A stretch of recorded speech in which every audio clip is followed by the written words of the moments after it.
Boom, boom, boom, boom, boom, boom, boom, boom, boom, boom, boom. Uh-oh, I can't hear anything.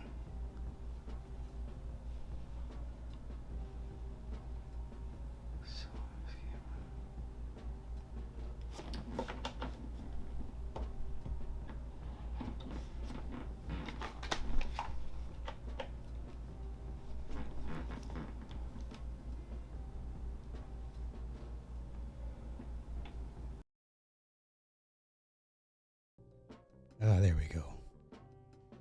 There we go. There we go. All right, all right.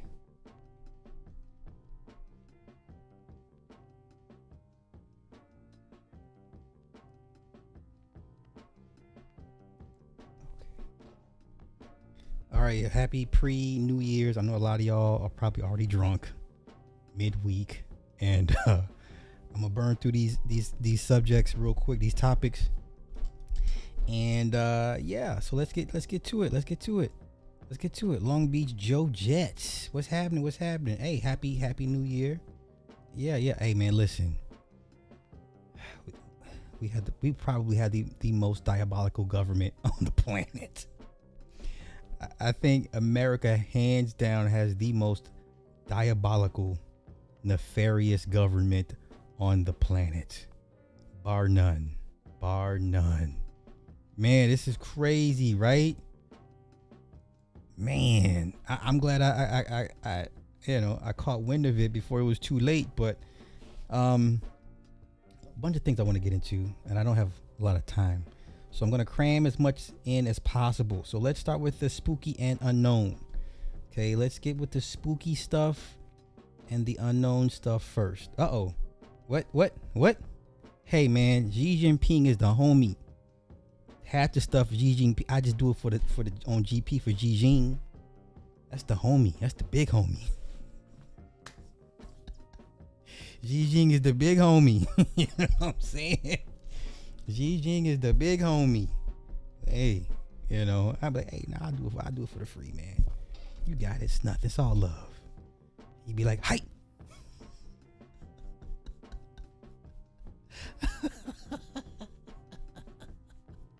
Hi.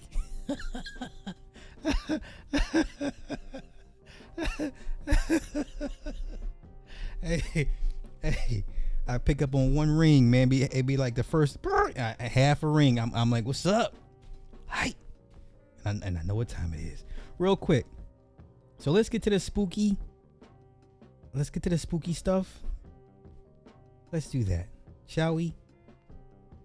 This is all over the Crypted community right now. This footage, it is legit footage. It is confirmed footage.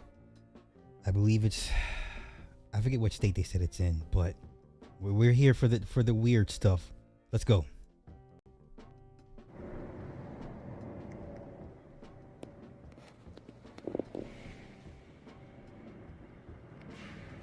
I hope you can hear this. It sounds like gorillas fighting in the tree. They're breaking limbs bigger around than me. There's a couple creatures of some sort in this in the tree. See, look, I want everyone to notice two things. Look how high up the tree this thing is, whatever it is. And a lot of you guys are gonna say, well, why didn't he keep the light on it, whatever it is? Part of the reason why he did want to keep flashing it, because it was agitating or irritating the creature more and more. He kept using the flashlight. And then notice the size of the branches or the limbs this thing breaks. Okay, let's go. Look how high up he's pointing.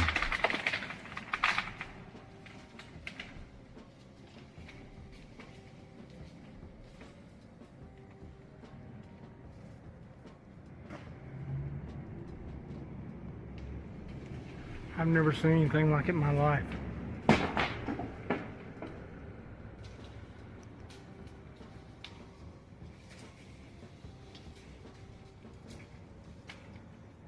This is the second time I've come over here. And the first time when I got up under them trying to figure out what it was, they started breaking limbs off and throwing them at me.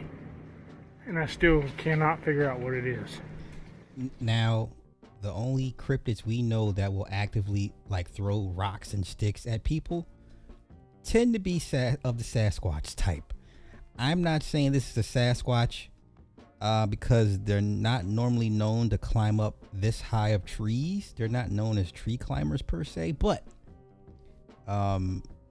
let's continue. Look, they're ruining this freaking place.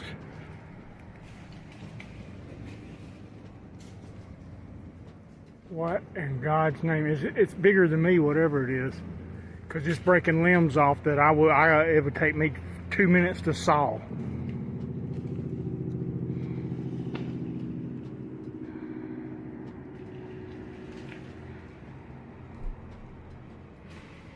Look, see, he's coming right above me right here. He's fixing to throw something at me, whatever it is. Yeah, they don't like you messing with them. Look. What in God's name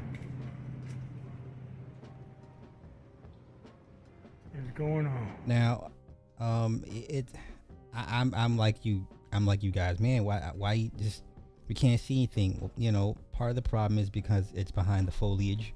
That's the first thing, and we're hoping to see an arm or a leg, but we know this is not humans. This is definitely not humans up here doing this. That's for damn sure. But let's continue.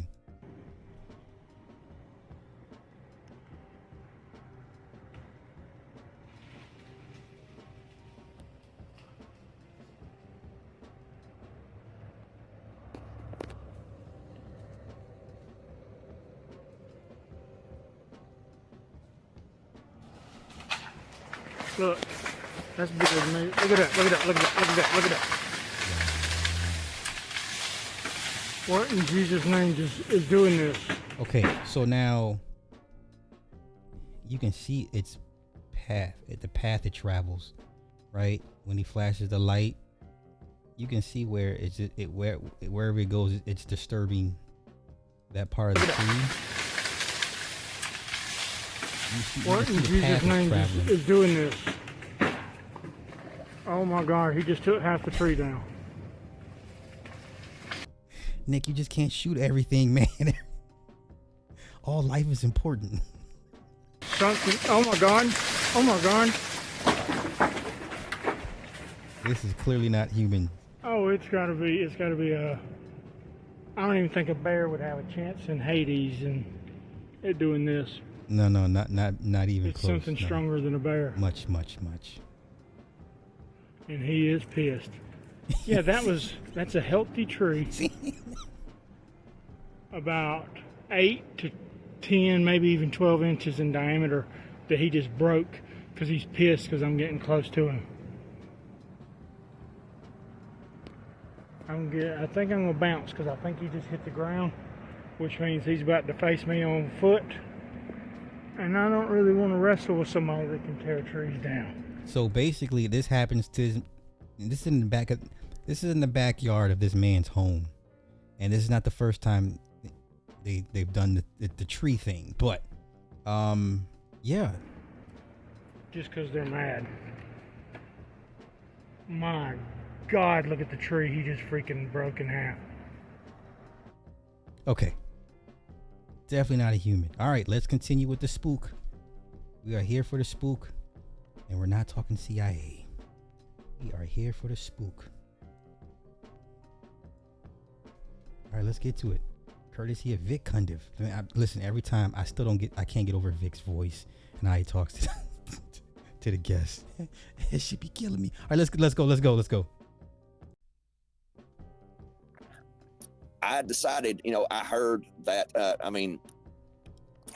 people in Black Mountain, North Carolina, on the other side of Madison County, just literally like 5 miles from where I live, really got hit hard. I mean, they lost homes.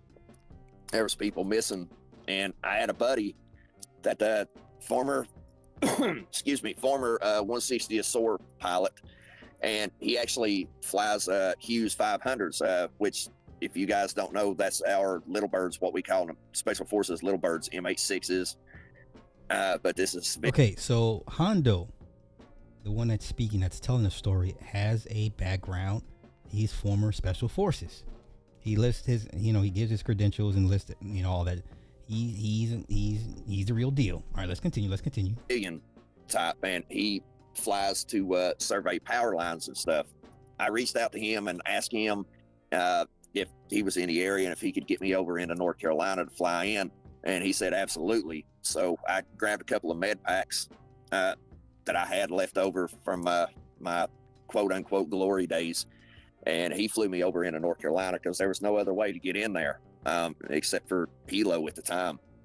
So I went in there, inserted, set up triage.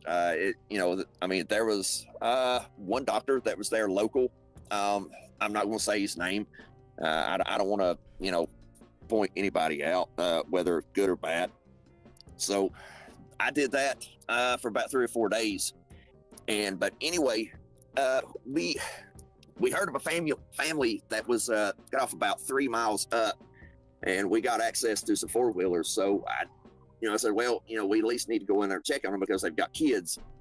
So this is after the hurricane a few months ago in North Carolina.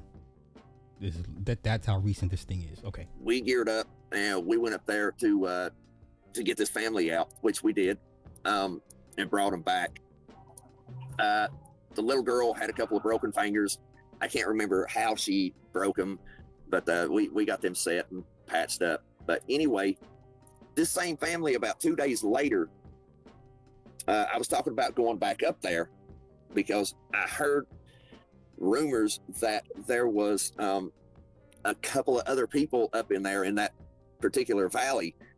And the gentleman come up to me and said, no, you really don't want to go up there. And I was like, well, sir, why? I mean, we need to get these people out.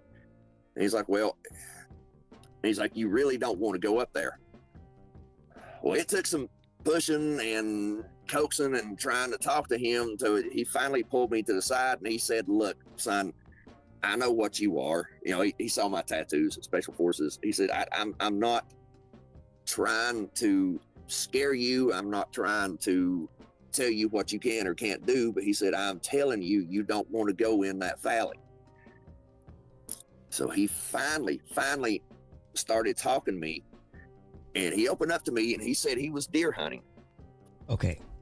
Now he's telling the guy that he's talking to, the guy that's telling him to not go up there, he begins to tell Hondo his encounter that he had that was also reported by a sheriff's deputy as well. Okay, let's continue. The year before, you had a tree stand, maybe 350 meters from his cabin, which lives on the side of the ridge, facing down the northwest, if I'm not mistaken. If memory serves me correctly, I believe it's the northwest. He said he was deer hunting, and it was it was almost 30 minutes before evening, which is no shooting after that. I mean, right before dark. And he had some deer come out. He was waiting. There was 3 or 4 doe, and he was waiting. He knew there was a buck coming because it was right in a rut. That's what he said. So he was waiting and waiting and waiting. Then all of a sudden, he said the buck come crashing down a ridge. The doe scattered. The buck, was hauling hind end.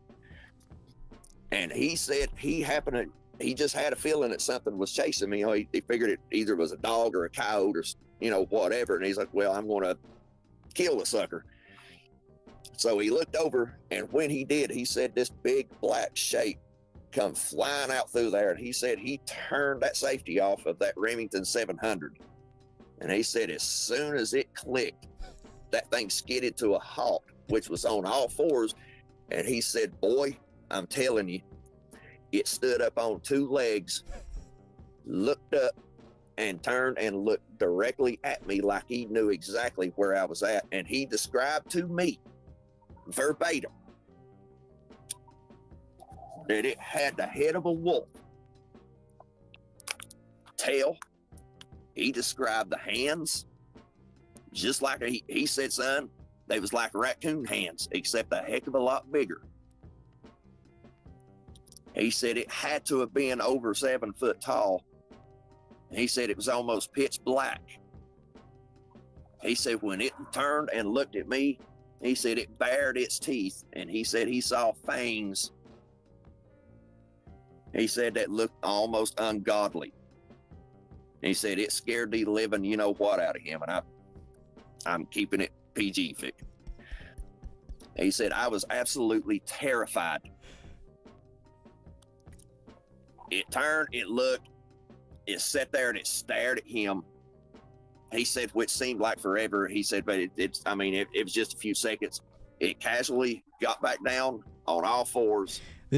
I'm laughing because the part of the story where it's not funny, but when he tells how long it took for him to get out of there, because it's funny, but it's not funny. But let's continue. Walked around a little bit, almost like in a zigzag. Stopped, got up, and looked at him again on 2 legs, and then walked on 2 legs. He said he's guesstimating. I don't know. I wasn't there. I didn't see it. He said 10 to 15 feet, and then got back down and then ran off. This man said he sat there, got on his cell phone, and called his brother, which is a sheriff's deputy up there, to come and get him out. And that same sheriff's deputy, he called over the next day and verified that story with me. And that spoke volumes. I believe the man because he was absolutely shaken when he was telling me that. Okay, so this happened to the man a year prior. The same area that Hondo wants to go in and go get stranded victims of the hurricane is in that very area that the guy was in a year prior when he had his encounter. And then the guy he called to get him out was his brother, who's an actual sheriff deputy. Okay, let's continue. But the next day, that sheriff's deputy was there, and he said, hey, I want you to come over here and talk to this man here. And we sat there and talked for a while. And he said, I've already told him what happened. And he said, I want to hear, you tell him what happened. And that sheriff's deputy did, verbatim.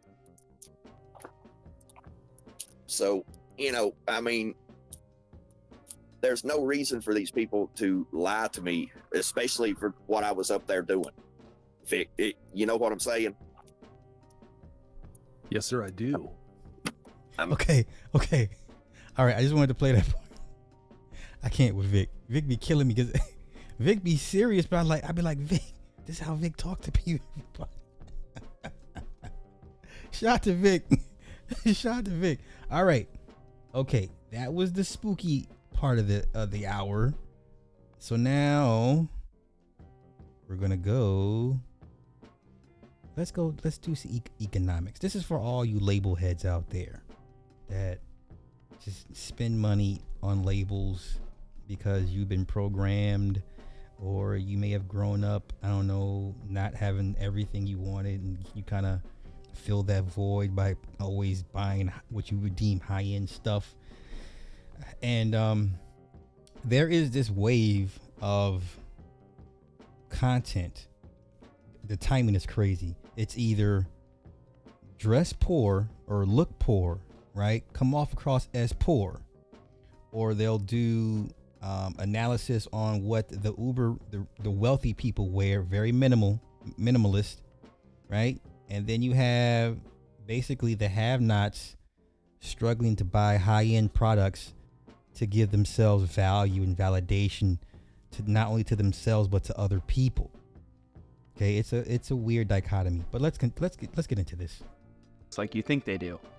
They aren't buying Gucci belts, Saint Laurent bags, or Versace robes. The middle class is. Take a look at these 3 bags. 2 are from Walmart and 1 is from Louis Vuitton. Can you tell which one is the luxury brand? Sure, it's easy when the LV logo is plastered all over it, but I lied. One of those other bags isn't from Walmart. It's actually a Birkin worth over $30,000. Mainstream luxury fashion brands have trained us to believe that branding is everything, when in reality, most high-end products are really only status symbols for those that can't afford it. Real luxury hides in plain sight. If you've seen the show Succession, you're probably aware of how one character's featureless $625 cashmere hat helped popularize conversations regarding stealth wealth. I remember, I love this show, phenomenal show. It's on HBO Max. And I remember people would pick apart when they would dress down, when his kids would dress down, they would pick apart all of their items that they were wearing. You wouldn't have known it was like super high end, but the labels are very minimalist, and they would be like, okay, this was $700, this was $800, this was $1,000, but it was like a regular ass like hat, shirt, sweater, like that you wouldn't have known.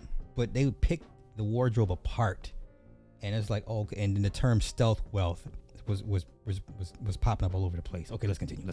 While famous movie stars are often pictured in the regular designer brands that you've heard of, like Gucci and Balenciaga, many times they're paid to advertise it. The truly rich, that aren't constantly in the spotlight, have an entirely different kind of wardrobe, one based around minimalism, quality, and fit. For example, those plain gray t-shirts that Mark Zuckerberg wears, they are $400 custom made from Brunello Cucinelli, yet to most people, it looks like it could be from Target. In fact, when the truly rich do wear traditional luxury brands such as Prada and Valentino, they have Wait. No, sir. We were not giving you No, sir, that we were not. We were probably in shock and awe because I've never known anybody that. You threw us for a loop that day. I was like, Nick is stealth wealth. Yeah, Nick, you are the definition of stealth wealth for sure. access to exclusive designs that hide their branding. When most people think of luxury items, they're often reminded of brands that have strong advertising and a recognizable logo or design. Whether that be a Rolex watch, a Lamborghini sports car, or Gucci flip-flops, they're all easily identifiable as luxurious. While billions of advertising dollars have been spent to ingrain that message into your mind, often they aren't the pinnacle of quality by any means. They are simply highly regarded as a status symbol. Like many other animals on Earth, we place value on status symbols as they can project value upon ourselves. Male peacocks use their colorful feathers to attract a mate, penguins collect pebbles to prove their worth, and us humans purchase douchey luxury goods. It's all the same. Status symbols merely attempt to prove that their owner is valuable. The reason we don't see the ultra-rich like Jeff Bezos dripped out in Gucci is because we all know he's rich. He doesn't need to prove it. However, when you see your neighbor or coworker wearing a new designer outfit, you immediately begin to wonder about how they are able to afford it. Turns out, a lot of the time, they can't. What'd you wear? Huh? Why'd you dress like that? Like that? What are you wearing? You look poor. In places with great income inequality, those people with lower incomes live under significant social stress. Their lower position in the social hierarchy is more obvious and more consequential. In response, some people purchase the kinds of goods that create the impression that they have money to spare, even when they don't. Researchers examined Google search trends across the US and found that people in states with relatively high income inequality were more likely to search for luxury brands than those in other states. You can actually map this correlation, and you can see searches for luxurious brands like Ralph Lauren or items like fur vests had the same breakdown as did the map of income inequality. Despite what we think, that common luxury items are only purchased by the rich, it's actually the lower and middle class consumers that account for nearly half of the luxury goods market globally. People like to criticize those that overspend, yet they don't realize why people do it in the first place. For example, overpriced Air Jordan sneakers are popular amongst young African American men, including those from poor neighborhoods. Despite the fact that purchasing them might cause more financial stress, for many, it's considered a necessity. Critics of spending above your means on luxury items often fail to recognize the underlying effect that these luxury goods can have. For some, their status in society is insecure. Many people who are low income can't afford to appear like they are. You know, I could be petty and name certain YouTubers that go out of their way to flaunt what they deem to be wealth or what they deem to be rich in front of you guys, while at the same time shaming you guys for not donating enough to fund their lifestyle. I'm not gonna do that. That's too easy. That's why nobody respects new money. Or you have a certain content creator, when he goes on a tangent And the first thing he wants to do is say, well, I'm rich or you're broke. And then there's another content creator who made a point when he first came on, he would show all of his tennis shoes and robes. There's always trying to show y'all what he's accumulated, how the perception of how rich and wealthy he is. Okay, let's continue. Real wealth is very, very quiet. Well, let's just say that. Let's continue. Or low income. It's hard to attract a romantic partner if you look like a broke loser, and good luck getting a good job if you show up at an interview looking like someone who's never had a good job before. The most obvious proof that these luxury items act as a necessary status symbol for the middle class is the sheer number of counterfeits that exist. From New York's Canal Street to China's AliExpress, you'll find no shortage of logo-riddled items. Their quality is usually subpar at best, yet its demand continues to grow. Jay, that's a good point you make. Excellent point. Yeah, there's no value in high fashion, right? There's no value. That's why, you know, my IG is flooded with people always, you know, the latest and greatest every season, every collection. I'm just like, hey, you know, whatever. If that's what helps to fill that hole in your soul, hey, have at it. The more extreme income inequality becomes, the more pressure people feel to create the impression that they are succeeding. When the COVID pandemic shut down nearly everything, it caused many middle-class folks to lose their jobs and place significant financial strain on the entire world. You'd think luxury spending would crash during a time of global financial uncertainty, yet the exact opposite happened. Moet Hennessy Louis Vuitton, LVMH for short, is the French conglomerate that owns many brands such as Tiffany and Dior. Oddly enough, the last few years has been an incredible growth period for LVMH. Its market cap at one point crossed over $500 billion, and Bernard Arnault, CEO of LVMH, became the richest person alive with a net worth over $200 billion. It's crazy. There's not a singular reason why this happened, but experts point to a few key findings that help tell the story. For one, studies continue to prove that income inequality causes both the rich to consume more luxury goods as they can afford to, but also that poorer individuals similarly consume more as a means to present themselves as successful. Governments across the world also gave out stimulus checks during this period, and many people used it to buy luxury items. Perhaps it's because they didn't know what else to use it for, but studies show it's indicative of a cultural shift regarding how we view luxury. A study from Bain found that Gen Z consumers are starting to buy luxury items some 3 to 5 years earlier than millennials, at 15 years old versus around 18 to 20. Gone are the days where luxury items were exclusively for the rich. Now, it's merely a savings goal for younger generations to eventually purchase these items. And then let me just say this. Me personally, I don't want to have the same access with everybody else. Like, you know, like if I can afford it, and you know, I want things that most people can't afford. That's why I'm into timepieces and stuff, right? So I don't want to buy a pair of shoes that everybody can, because then to me it's not special. It's like, oh, all y'all can buy it. That's not a big deal. That's how I look at fashion. That's my approach. Like if we all can afford it, it's like I don't want to be in the same lane as you. I don't want to be able to. No, you know. That's a weird way I have when I approach to fashion and what I deem value of stuff like that. Buy now, pay later platforms like Afterpay and luxury resale sites like The RealReal offer even more ways for those financially insecure to purchase. Look, there's Afterpay, Affirm, Klarna, and there's another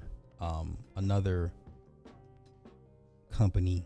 Like all of a sudden you see all these companies giving options for you to break up your payments to buy these items. They run your credit score and see if you qualify for it. And if you do 4 easy payments or 5 easy payments or 6 payments, and like by the second payment, they've already shipped the item out to you. It's crazy. Partake in this illusion. People have babies with no money all the time. And if you're so worried about it, why don't you stop buying designer clothes, huh? I buy everything on eBay. It doesn't count when you're wearing Marc Jacobs from Minneapolis. As younger generations increase their consumption of luxury goods, these products lose their value as a means to signal wealth. Even in The Simpsons, what was supposed to be a cartoon about a lower middle-class family has now done a collaboration with Balenciaga. It's clear that mainstream luxury fashion brands have begun shifting away from targeting the rich and instead towards advertising to the middle class. To rationalize their expensive price relative to quality, these luxury brands are careful to thread the needle between growth and scarcity. Many companies do limited production runs or even destroy their excess inventory to create scarcity. We've already covered Luxury that. fashion items have some of the highest margins across all industries, and they keep it that way through projecting a false sense of exclusivity. The idea that luxury has been diluted by the middle class has resurfaced many discussions regarding two so-called factions of wealth: old money and new money. Here we go. Old money would be someone like a member of the Walton family who famously founded Walmart, and new money would be someone like your uncle who apparently made millions buying Bitcoin. Being old money suggests a kind of generational familiarity to wealth that doesn't require someone to show it off, compared to new money, which suggests someone didn't grow up rich and has a need or desire to project their newfound wealth. This tension between old money and new money has existed forever, perhaps most famously explored in F. Scott Fitzgerald's The Great Gatsby. Social media, especially since the show's Succession, seems to have really obsessed over the idea that old money is classy and new money is trashy, especially when it comes to how they dress. Well, isn't that true? Isn't that true? In the show, when luxury items were worn, they weren't from brands you probably ever heard of, and besides looking well fit and of high quality, they weren't anything unique. They are ridiculously expensive, but only other rich people would know. The show clearly suggests that old money has quiet luxury and new money lacks subtlety. Oh, Pop, and everyone's laughing up their sleeves about your date. What? Why? Why? Because she's brought a ludicrously capacious bag. What? What's even in there? When we think of mainstream luxury brands, the first thing that comes to mind is often clothing that has its logo plastered all over it, but most fashion brands such as Ralph Lauren or Gucci typically also have a secondary sub-brand or style that lacks any obvious signs of branding, while also being higher quality and more expensive. It's kind of like how tech subscriptions have evolved. You can use the cheaper version with ads, or pay for premium and get a higher quality, ad-free experience. Funny enough, an entire fashion subculture has now emerged that tries to emulate the old money aesthetic on a budget, which really just seems to be fashion designs like this. Companies like Zara and H&M have capitalized on this trend, and although to some extent this is just another way of projecting a false sense of status, at least it can be far less expensive and not nearly as obnoxious. It goes without saying that not everyone that purchases flashy luxury items are insecure posers. Some just really like the brand, and that's perfectly fine. Advertising and social media has effectively allowed brands to communicate unique identities around their products, and there's enough variety for everyone. Oh, for those that's Teddy Baldessari. I follow him. He's a watch guy, timepiece guy. I like him. Kevin O'Leary, he's a douche. Like, he, in the watch community, they laugh at him, even though he's been on Shark Tank forever and he's got access to wealth and resources, but he's a poser and nobody respects a poser. But let's continue. To find something they like. There isn't anything inherently wrong with saving up to purchase a luxury item. Often people do it as a gift to themselves to celebrate an achievement. The problem arises when these are used as a tool to project status, especially during times of economic hardship. While owning a home has become out of reach for many in the middle class, luxury consumption for the same demographic continues to go up. While some may say it's our own fault as our priorities have shifted, perhaps regular folks have merely given up on what used to be attainable, and these luxury brands have done a better job of capitalizing on our insecurities. So the next time you find yourself wanting to splurge on a luxury brand, question the reason you have that desire in the first place. Is it because you actually really like it and think it provides a lot of value per dollar, or is it something more? Who are you really buying it for? Yourself? Okay, I'm gonna leave right there.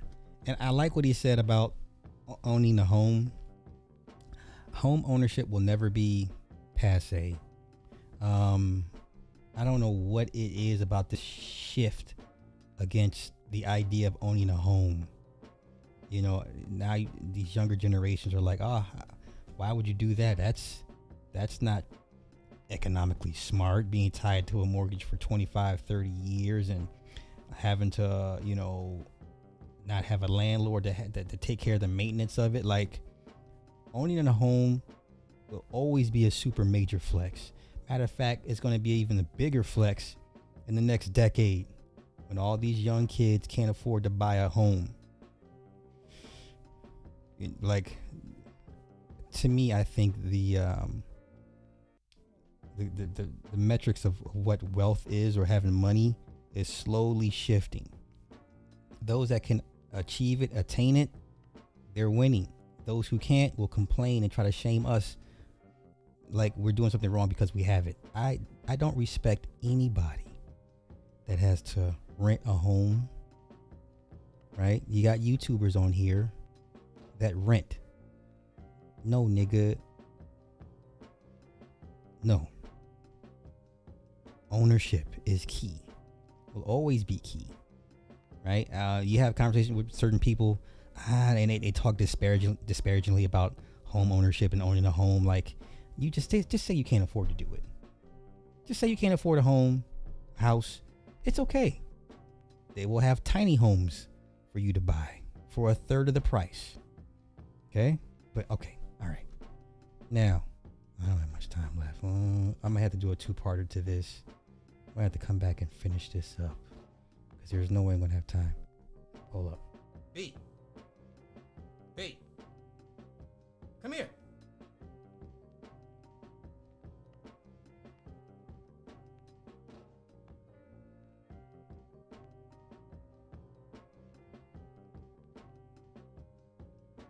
OMG. What time we leave? All right, come give me 9 minutes. All right, come give me when it's time. All right. Okay, what can I cram in before I head out? You know what?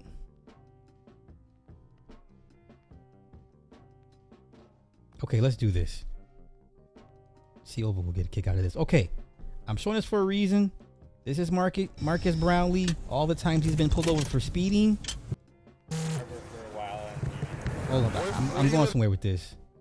Okay, these are all the times your license over there? Marques Brownlee has been pulled over for speeding. I'm going somewhere with this. You have your documents, you said, the registration? This is registration, and then the insurance is on my phone. Okay. Who's your insurance provider? Allstate. Okay. All right, just sit tight with me. Let me check that my system and make sure you have a license, okay?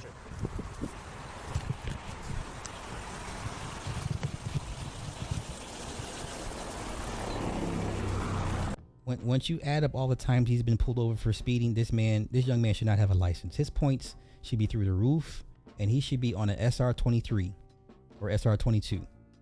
That's how many times he's been pulled over for speeding. Marques Brownlee should be on a SR22 insurance plan. So this is the first time. This is one time. This was in June 2023. Okay. This is another time. Wait, it's the same time. No. Okay, he's going back. Okay. Okay, running the plates.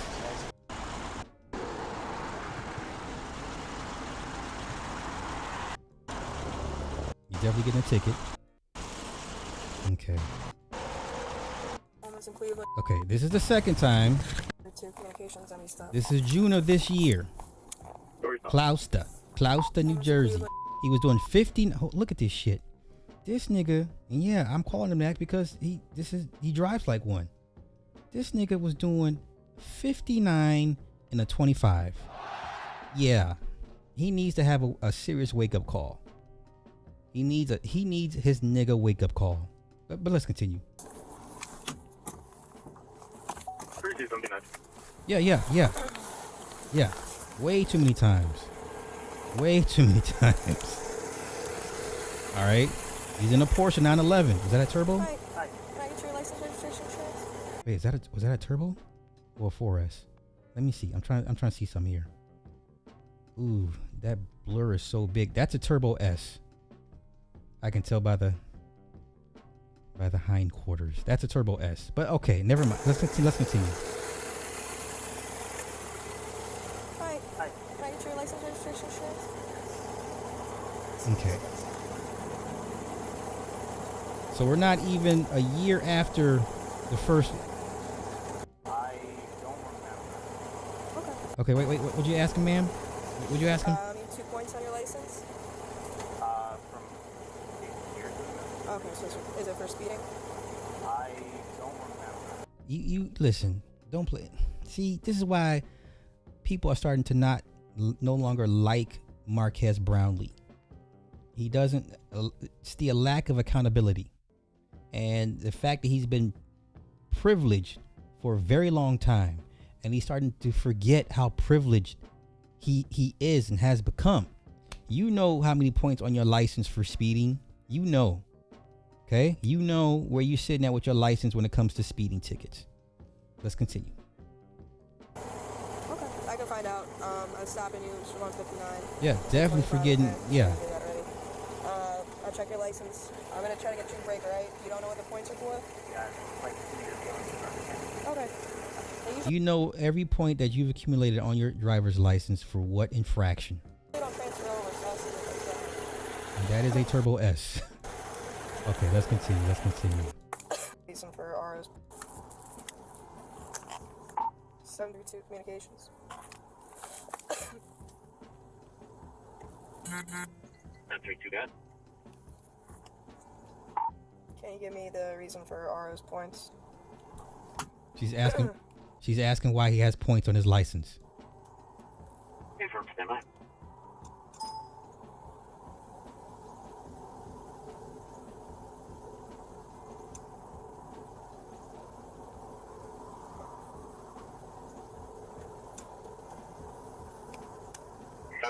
Communication on pull up. Receive 17 sign on.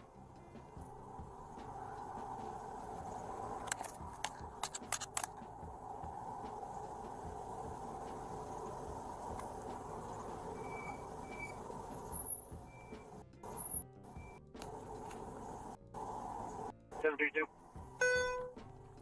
32. Gonna be for speeding.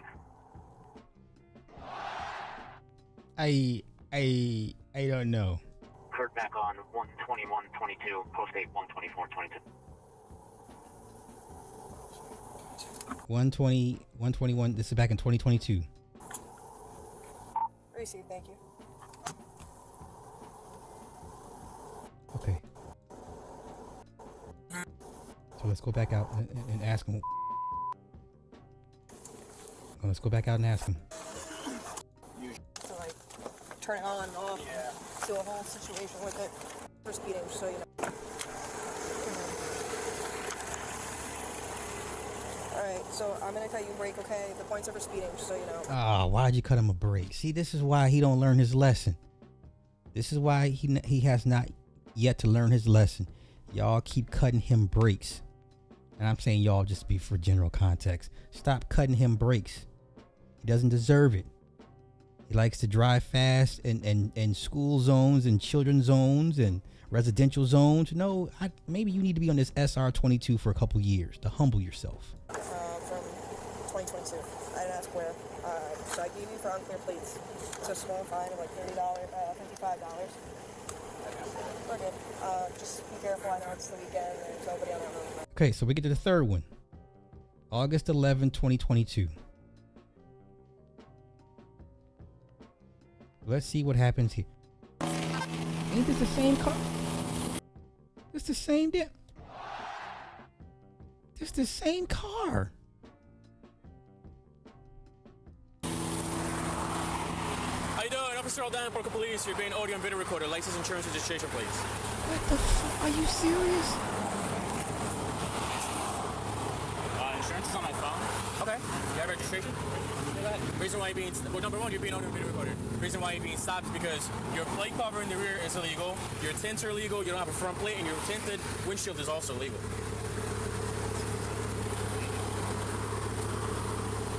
Okay, so whoever did his tints forgot to adhere to state regulations.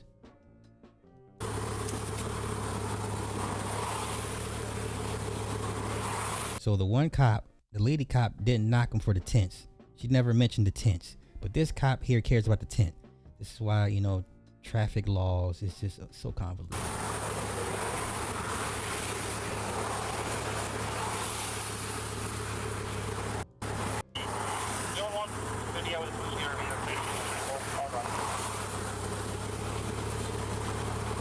And this is why you don't carry your insurance on your phone. Do it the smart way. Have the actual insurance card in your car. That way you can give it to the officer and shorten this process. This is taking too long. Because I'm getting irritated waiting for you to flick through your phone to give me your insurance. And then when the screen cuts off, you got to cut it back on again. Nigga, just give me the goddamn insurance card. Be like everybody else.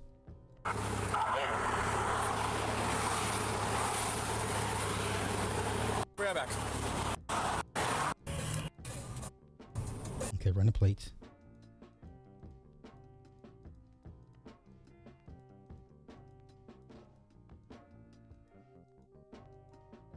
Running the plates.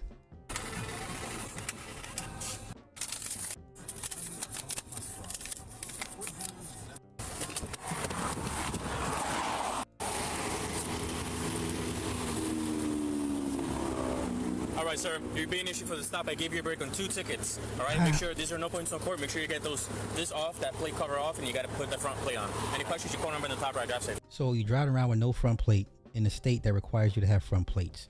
Do you see where I'm going with this? Okay. Now let me stop there. Now let's get to him explaining why the whole speeding thing. Start at 10 minutes. Okay.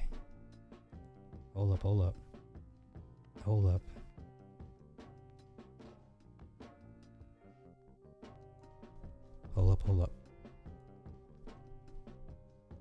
Serious lessons learned in communication, in the priorities that we have, and hopefully being able to improve things. I'm proud of how much we were able to improve our Thrive. Care about that stuff. We concerningly chill about this picture. Then in October, we saw robotaxis and robots that may come out someday. Maybe buses that are actually never come rid. Team taking silver. Then in November, I reviewed maybe the product of the year. The just became a video about using these action cam. Sponsored videos from that experience was the driving clip, even though it's no longer in that video. So there was the driving clip, even though it's no longer in that video. So there was a clip in that video, since removed, of POV driving a Lamborghini and accelerating to over 90 miles an hour in a 35 mile an hour zone. Run that back again. He was doing 90 in a 30. Okay? He needs to be on the SR22 for at least 2 years to humble himself. There's no excuse to be doing 90 in a 30. Okay? It's just stupid and dangerous. Not just for the actual act, which was stupid and dangerous, but also for the potential precedent that it could set. Because like we said, I know people watch these videos, and for someone to watch that and think that it's okay. So I apologized.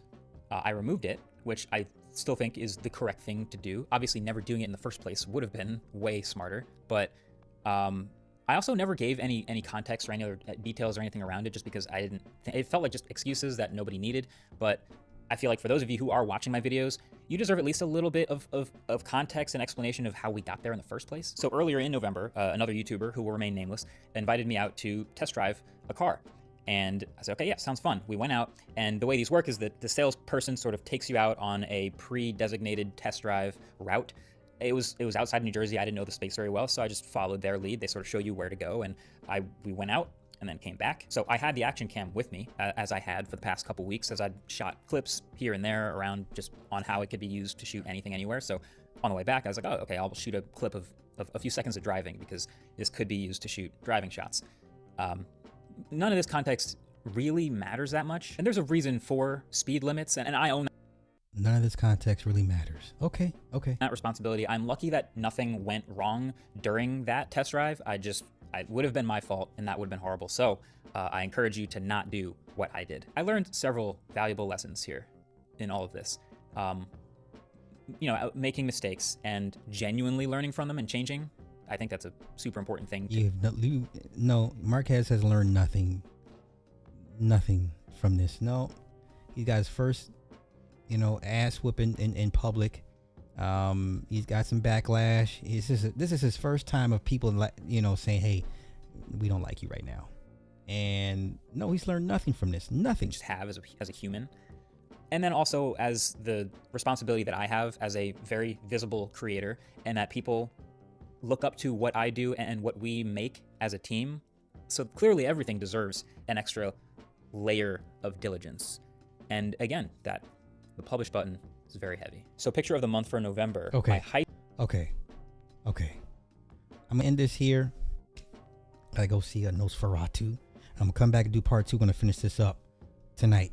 So I will see y'all in about 2.5 hours. And I gotta relabel all this, change the title and stuff like that. So 2.5 hours, I'll be back. And in the meantime, Happy New Year's, everybody. don't overdrink. Please don't drink and drive, for goodness sake. And y'all be safe out there. Okay, peace.